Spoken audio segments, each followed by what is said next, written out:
வணக்கம் நண்பர்களே, முக்கிய செய்திகளை இந்த பதிவில் பார்க்க போகிறோம். எப்படா மே 4ஆம் தேதி வரும் அப்படின்னு இருக்குல்ல. எலெக்ஷனில் யார் ஜெயிக்க போகிறது, ரிசல்ட்டு யாருக்கு ஃபேவராக வரப்போகுது அப்படிங்கிறத தெரிஞ்சுக்க எல்லாருக்கும் ஆர்வம். இன்னும் ஒரு வார காலம் கூட இல்லைங்க. அடுத்த வாரம் இந்த நேரமெல்லாம் தெரிஞ்சிடும் யார் யாருக்கு எவ்வளவு தொகுதி, யார் கோட்டையில் அமர போகிறது, யார் சிஎம் ஆக போகிறது அப்படிங்கிறது அடுத்த வாரம் இந்த நேரமெல்லாம் எல்லாத்துக்கும் தெரிஞ்சிடும். ஓடிடும், வெயிட் பண்ணலாம். திமுக கூட்டணி ஜெயிக்க போதா, அதிமுக பாஜக கூட்டணி ஜெயிக்க போதா, இல்லை டிவிக்கே ஜெயிக்க போதா அப்படின்னு எல்லாருக்கும் சஸ்பென்ஸு. என்ன டிவிக்கே ஜெயிக்கிறதுக்கெல்லாம் வாய்ப்பு இருக்கா அப்படின்னு சில பேர் கேட்கலாம். டிவிக்கேவை ஸ்டார்டிங்கிலேருந்தே அண்டர் எஸ்டிமேட் பண்ண முடியாது. நிறையா வாக்குகள் டிவிக்கேவுக்கும் விழுந்திருக்கு. அதனால் இந்த தேர்தலை பொறுத்த வரைக்கும் அன்பிரடிக்டபிள் எலெக்ஷனாக தான் இது அமைஞ்சிருக்கு.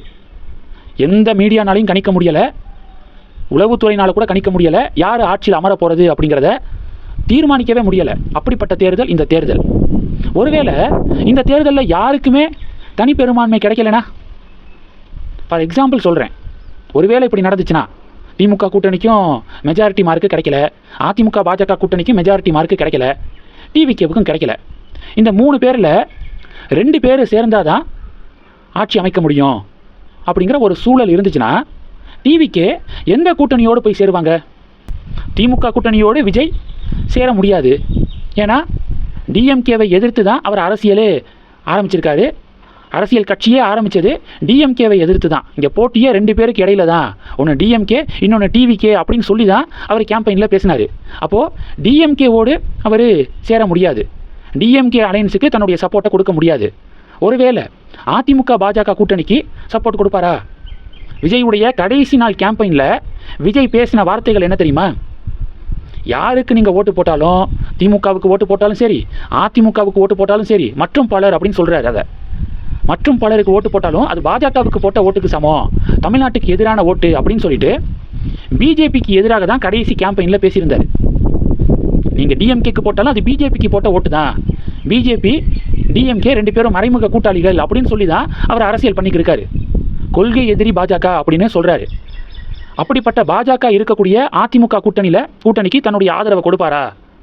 இதுவும் கேள்விக்குறி தான். ஒருவேளை பாஜக கூட்டணியிலிருந்து நீங்கள் வெளியில் வாங்க, நான் உங்களுக்கு சப்போர்ட் பண்ணுறேன் அப்படின்னு டிவிக்கே சொல்கிறதுக்கு வாய்ப்பு இருக்குது. இதெல்லாம் நடக்குமாங்கிறது தெரியலை. இவ்வளோ தூரம் போகணுமா, உன் கருப்பணைக்கு ஒரு அளவே இல்லையா அப்படின்னு சில பேர் என்ன கமெண்ட் செக்ஷனில் திட்டலாம். இஃப் அப்படின்னு சொல்லி தான் நான் சொல்கிறேன். ஒருவேளை நடக்கும் பட்சத்தில் அப்படிங்கிறதா இந்த விஷயங்கள்லாம் நம்ம பேசிக்கிருக்கோம். அப்போது பாஜக கூட்டணியிலேருந்து அதிமுக வெளியில் வாங்க, நாங்கள் உங்களுக்கு சப்போர்ட் பண்ணுறோம் அப்படின்னு இப்படி அதிமுகவுக்கும் டிவிகேவுக்கும் ஒரு அண்டர்ஸ்டாண்டிங் வரதுக்கு வாய்ப்பு இருக்குது. இப்படிப்பட்ட ஒரு விஷயமெல்லாம் டிவிகே சொன்னாங்கன்னா யோசிக்க கூட மாட்டார் எடப்பாடி பழனிசாமி. அதுக்காக தான் இந்த வீடியோவை பதிவிட்டுருக்கேன்.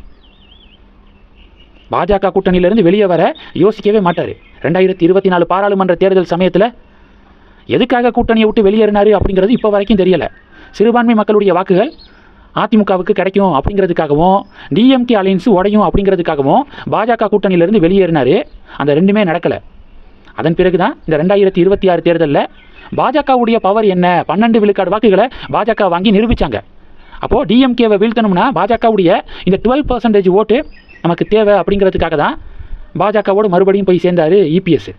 இது மாதிரியான சூழல் வந்துச்சு அப்படின்னா இபிஎஸ் பாஜகவை கலட்டி விட ஒரு செகண்ட் கூட தயங்க மாட்டார். இன்னும் லோக்கல் லாங்குவேஜில் சொல்லணும்னா மறுபடியும் பாஜகவுடைய முதுகில் குத்த தயங்க மாட்டார் அப்படின்னு அண்ணாமலை சப்போர்ட்டர்ஸ் நிறைய பேர் பதிவுகள் போடுறாங்க. அதனால் எப்பையும் அதிமுகவோடையும் இபிஎஸ் கிட்டையும் அலர்ட்டாக இருக்கணும் பாஜக மேலிட. தேர்தல் முடிவுக்கு பிறகு இதை நான் எதுக்காக சொல்கிறேன் அப்படின்னா, ஒரு ஃபேமஸான social media influencer Ramesh Bala அப்படிங்கிறவர் அதிமுக லீடர்ஸு போஸ்ட் எலெக்ஷன் கோஆப்ரேஷனுக்காக டிவிகே லீடர்ஸ்கிட்ட பேச்சுவார்த்தையை தொடங்கியிருக்காங்க அப்படின்னு சொல்லிட்டு இப்போ ஒரு பதிவு போட்டிருக்காரு. அதனால தான் இந்த செப்பரேட் வீடியோவே. பாஜகட்டிருந்து வெளியில் வாங்க, நம்ம சேர்ந்துக்கலாம் அப்படின்னு விஜய் ஒரு ப்ரொப்போசலை முன் வச்சா அதை அக்செப்ட் பண்ணிக்குவார் இபிஎஸ். மறுபடியும் பாஜக தனிமரமாக தான் நிற்கணும். அதனால் இந்த நெருக்கடிகள், இந்த இஷ்யூவெல்லாம் இருக்குது. எதுக்கு அவ்வளோ தூரம் போயிட்டு கண்டிப்பாக என்டிஏவுக்கு மெஜாரிட்டி மார்க்கு கிடச்சிரும், டிவிகேவுடைய சப்போர்ட்டெல்லாம் தேவைப்படாது அப்படின்னு சிலர் நம்பிக்கை தெரிவிக்கிறாங்க. அப்படி நடந்தால், நீங்கள் சொல்கிற மாதிரி நடந்தால் சந்தோஷம்தான். ஒருவேளை நீங்கள் சொல்கிற மாதிரி நடக்காமல் நாங்கள் சொல்கிற மாதிரி நடந்துருச்சுன்னா பாஜக ஏமாந்துடக்கூடாது, பாஜக மேலிடம் சூதானமாக இருக்கணும், விழிப்புடன் இருக்கணும் அப்படிங்கிறதுக்காக தான், நல்லதுக்காக தான் நாங்கள் சொல்கிறோம் அப்படின்னு அண்ணாமலை சப்போர்ட்டர்ஸு அட்வைஸ் பண்ணுறாங்க. இந்த விவகாரத்தை பற்றி உங்களுடைய பார்வைகளை மறக்காமல் கமெண்ட் பண்ணுங்கள். தொடர்ந்து கணக்கில் இருங்க. அடுத்தடுத்து நிறையா பதிவுகளை பார்க்க போகிறோம். நன்றி. ஜெய் ஹிந்த்.